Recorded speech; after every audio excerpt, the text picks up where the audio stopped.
r/ask Reddit. What brings the worst out in people? Divorce proceedings. Especially with kids involved, it can turn a couple of average people into monsters. Yeebird to Christmas. Coming from someone who had their parents divorce at 10, I beg to differ on this. Spend the bulk of the day on the road with various people upset that you're not where they think you should be. I always liked the Holt rule. If you're feeling hungry, angry, late or tired, then it's likely things you say or do will come off worse than you intend. Edit. Lots of replies about the L being lonely. That works too. Turns out learning acronyms differently brings out the worst in some people too.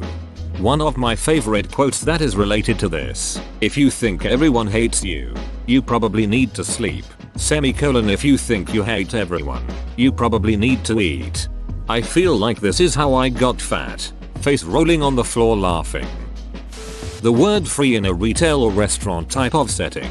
People will trample one another, take all of the items so there aren't any for others, gorge themselves, try to sneak food out with them. It's disgusting. I was going to say that the first manager who camped product due to poor service really screwed it up for everyone. Now I have to listen to someone who wants something for free because the box has a dent in it.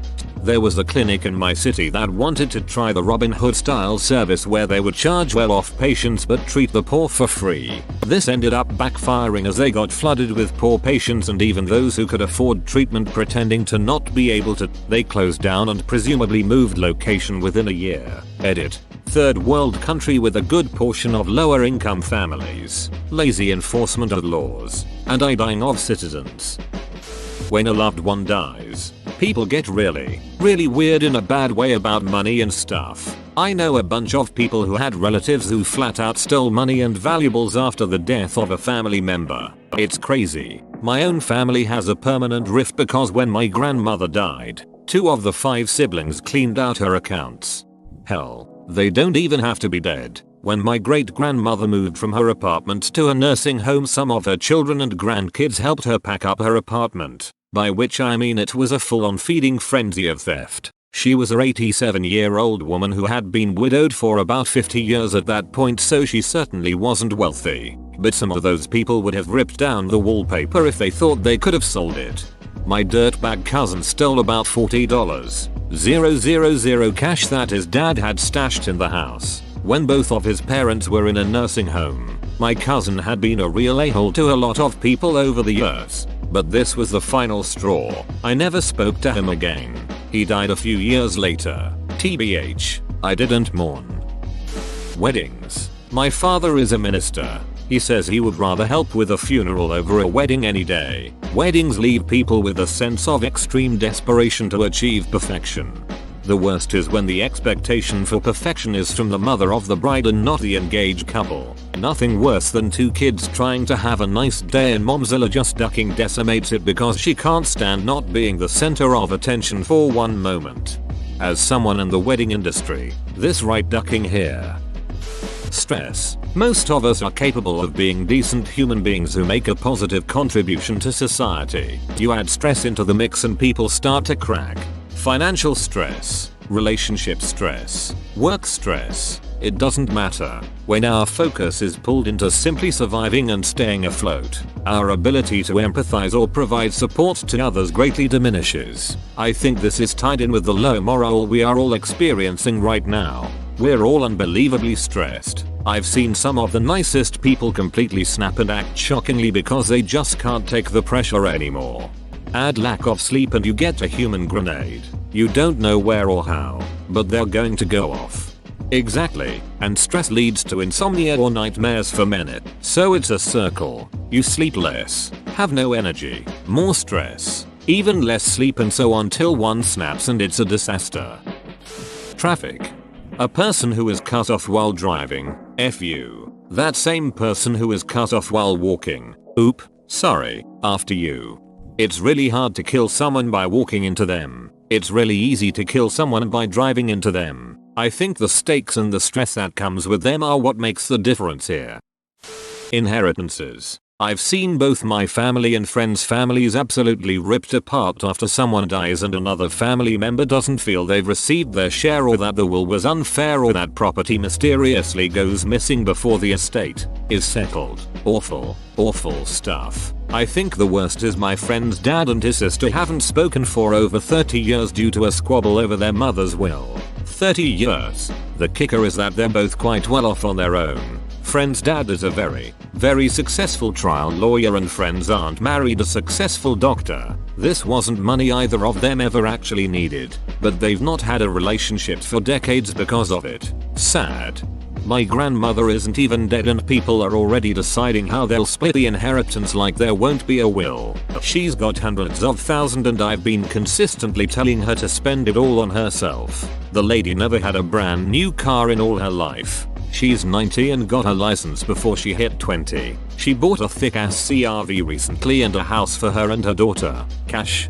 I'm honestly worried about what's gonna happen to my dad if he dies. Like my aunts, which I absolutely despise, already act as if he owes them money, car rides, places to party, etc. simply cause he has a little bit more money than they do. These are the people who constantly throw him in the dirt and call him a retard, and I absolutely think they will harass me for money when he dies. Yet he refuses to create a will. They've done that same shit with my grandma, but she's had a will for years and years. Hunger can make people do things they never thought they were capable of doing. It can drive your mind out of control. This is why the food bank is my favorite charity to give to. I've never experienced true food insecurity, but I've been moderately hungry from time to time and notice how terrible everything becomes, from your mood to the ability to function. How can anyone hope to improve their situation in life with that kind of constant debuff? I joked as a child once when all we had in the fridge and pantry were condiments, that I called dibs on the steak sauce. I am always thankful for how much my parents didn't do with so little. Desperation. Absolutely this, especially these days when people are stressed to death and losing their income, causes people to take drastic measures they wouldn't normally even consider. Also addicts to support their habit. Unprocessed trauma from childhood. As someone that is struggling with mental health, I'm only now beginning to understand why I do a lot of what I do. When our needs for love and acceptance aren't met, we seek out soothing behaviors that numb the pain. It's really easy to end up in midlife with no real idea what it means to be happy and feeling no connection to others. As you begin to work on your issues, you find that the soothing behaviors are no longer as soothing because you know why you're doing it. So, you're stuck with the emptiness that you've always felt and no way to get out of the feeling. I was looking for this answer. When something triggers you and reminds you of past trauma, that brings out the absolute worst in you, because you panic and it's hard to control. I just feel permanently triggered. My brain is hyper-vigilante and doesn't know how to relax. The result is that I'm unable to relate to people on a higher functioning social level. It's hard to enjoy small talk when your brain is scanning for tigers. The resulting social failures only reinforce the feeling of isolation. When you were told to wait 20 minutes and it's now been 21 minutes and you are still waiting. Anonymity. Putting a mask on. Being on the internet, or otherwise concealing one's identity. People do some very ducked up things when they know they won't be held accountable. This reminds me of when Instagram introduced the question sticker to the stories part of the app in 2018. People thought they could ask questions anonymously, but the app shows you who asked the question. I'd like to think that hundreds of friendships were broken that week when the feature was implemented. Edit. 2018. Not 1018.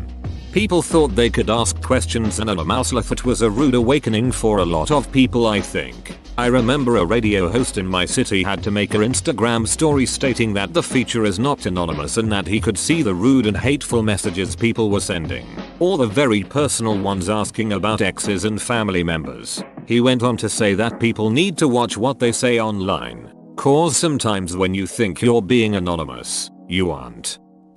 Some good answers here. To which I'll add, giving things away for free. I've had the surreal experience of working at a Long Island tennis tournament attended by generally very wealthy people. They arrived in top-end luxury cars or limos, wearing designer clothes, and watches worth more than my car. I was tasked with opening a case of some sort of little branded tchotchke, like cheap pens, keychains, etc., and handing them out to the attendees as they walked the sponsor areas. People went berserk, shoving each other, lunging across the table. Thank cripes there was a table to grab stuff from my hand. Missing key tennis matches to lurk by our tent, awaiting the next crap dispersal. Whoa, I've seen this type of thing happen many other times too, with people going to great lengths just to get some pittance of which they have no need. Edit. Wow. Lots of you have seen this phenomenon in action. Thanks for the discussion. To clarify, I picked on the rich Long Islanders and many pointed out that the rich are that way because they go after free stuff. But it happens anywhere the giveaways happen. Poor, average, and rich alike behave like this. And yeah, I can't overlook an opportunity to use tchotchke in conversation.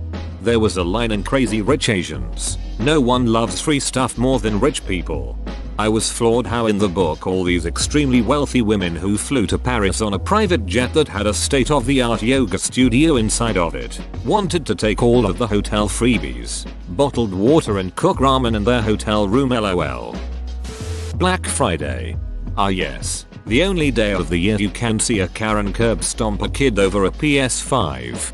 I spent 10 years in retail. I absolutely refuse to step out my front door on Black Friday for anything short of a medical emergency. We have leftovers and running water, so we can survive 24 hours. Power. Almost every dictatorship ever. They don't want to lose their power. Reminds me of a quote I heard recently. What's the one thing that people with power want? More power. Travel. To know what a person is really like, go traveling with them. I lost one of my greatest friends of many years due to my birthday trip to Puerto Rico, just the two of us. I don't know what it was that caused the shift, but I literally didn't recognize her after the trip. It was awful. The worst part was I was her maid of honor in her wedding a month or so later. I tried to have a talk with her that maybe I should back out, and we had what I thought was a great talk and apology. Found out she was only nice to me after the trip to make sure I didn't back out. Barely acknowledged me day off. She cancelled my speech and gave it to another bridesmaid, and we never spoke again after the wedding. Like, why would you want me in your wedding photos for the rest of your life? I've had to travel for work a few times, and once I took a flight with a co-worker I'd always thought of as fairly mild-mannered, quiet, and laid back. Prior to boarding, the flight attendants were asking if anyone was willing to check their carry-on, because there wasn't going to be enough space in the overhead bins. And I made the huge mistake of offhandedly telling this co-worker that I used to always check my carry-on when they asked, because it's pretty convenient. Until once, they lost my carry-on and it took like a week to get it back. Then I stopped doing it. BC, it wasn't worth the risk. Unfortunately, we were some of the last people to board, due to our boarding zone, and when we got on the plane, the flight attendant announced that we would have to check out bags because there just wasn't room for them. I was like, oh well, c'est la vie. Well, wouldn't you know it, my mild-mannered laid-back co-worker threw the biggest fit. He was nasty and condescending and insisted that they had to put our bags in the overhead bins somehow. I tried to tell him that there was nothing we could do, but he was fuming, ranting about how ridiculous this was. I was dying of embarrassment. Eventually he gave in, mostly because there was nothing they could do, and I apologized to the flight attendant when his back was turned, saying I'm so sorry, he's not normally like this. She just smiled at me wearily and said, travel brings out the worst in people. Scarcity. Ugh. This 100%. It's bad enough with concert ticket resellers, but the scumbags will do it with anything. There's a new Lego bonsai tree set my girlfriend wants and it's her birthday soon. It's sold out everywhere, but there are 100s of them on eBay at inflated prices. The top one has 19 sold on it. I bought mine from Target, but it really confuses me why people are trying to resell the newest Legos.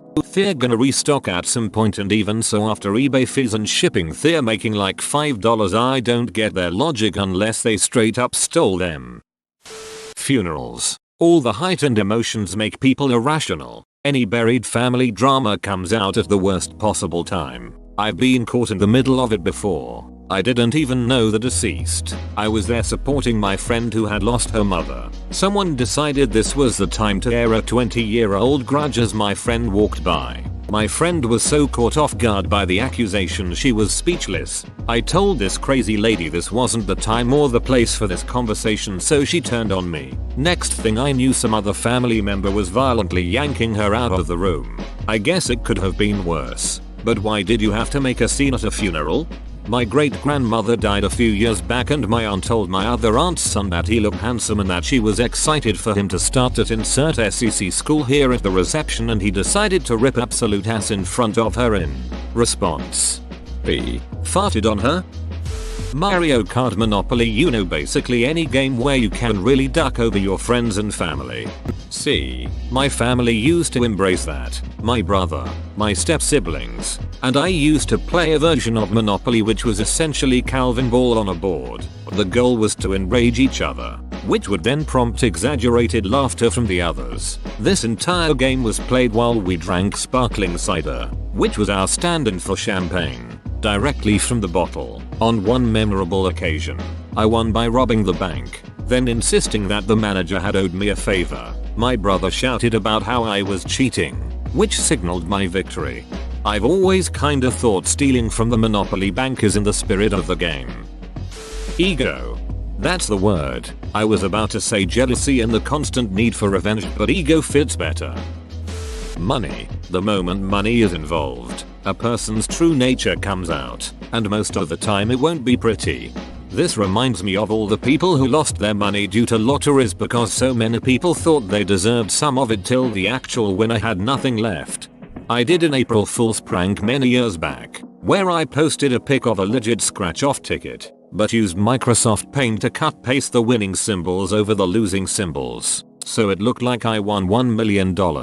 Man, the of people that were texting me telling me congrats, etc., was off the charts. I only had one person ask me for money, but that's probably because I only let the prank go on for like 2-3 days. League of Legends. Amen. Something about that game makes people go apeshit. Not being accepted by other people. Social contact and validation is no different from food or water. Yes, people can starve on validation too. That's why simple things like greeting strangers in the street, or always saying thank you are so critically important. Jealousy not just for success. I've seen many relationships crumble because someone was happier than the other. People get real stupid when it comes to their kids. The my baby can do no wrong attitude when your child is ducking shit up needs to stop. This is the worst. My family is friends with a group of families who've known each other for a while. We went to one of their birthdays and the youngest kid ran up and licked the birthday cake. He was also overall being a little shit and everyone was laughing and all like haha. That's just his personality. I got so pissed I wanted to leave. Politics said it. Holy smokes, I didn't expect this to blow up. Also thank you so much for the awards. Traffic. The after work rush home is the worst. Everyone is tired, has generally had a bad day and will do anything just to get home and relax. I-4 in Tampa is basically Mad Max Fury Road but with regular cars. Pain. But at the same time it can bring out the strength you never thought you had. 2. Echo chambers. It is easy to dehumanize people who are different than you when you never spend any time interacting with them. Organized religion. Specifically Christianity. I'm a Christian, and I think religion and personal faith is fine. But when you start having multi-million-dollar church buildings and preachers with million-dollar private jets, something's gone wrong. I was listening to a Dave Ramsey episode a while back. A guy called in and said that his church pastor kept harassing him for increased donations. $100 here, $50 there. It got to the point where he felt like most of his money was going to the church. When he finally pushed back, the pastor tried to guilt trip him and told him that the more money you give to the church, the more God will take care of you in the long run. It's sick. Entitlement. Money. The poor want it, the rich use it, and the inheritors will kill over it. thinking they're being cheated. It almost makes me want to stop doing games in class, because if there's two teams, both teams always complain that the other team has some sort of unfair advantage. In reality, neither team understands the true length of a minute and thinks they're being cheated on time. Cocaine. Reddit. Diarrhea. Parking. Bullying. I got bullied a lot in primary school. As soon as I got rid of my bullies in secondary school, I started bullying other people in my new school. I regret it. I was such a dong then. Death in the family. Nothing draws the worst of the worst extended family out from under their rug like the prospects of free shit. Fear. Every single answer so far ultimately ties back to fear. Fear of losing money. Fear of losing power. Fear of losing livelihood. Fear of sickness or death. Fear of failure. Fear of missing out. Fear, in any form, with any motivation, turns people into blind, panicky, stupid, vicious animals. And then there are those who benefit or profit by stoking fear in people. They, obviously, are worse than animals, but are likewise motivated by those same fears above, creating a vicious fear circle. Whoa, you made it to the end? You're a ducking beast. I'll cut you a deal. Smash like and subscribe for more curated content, bruh. It's free and that's a great price.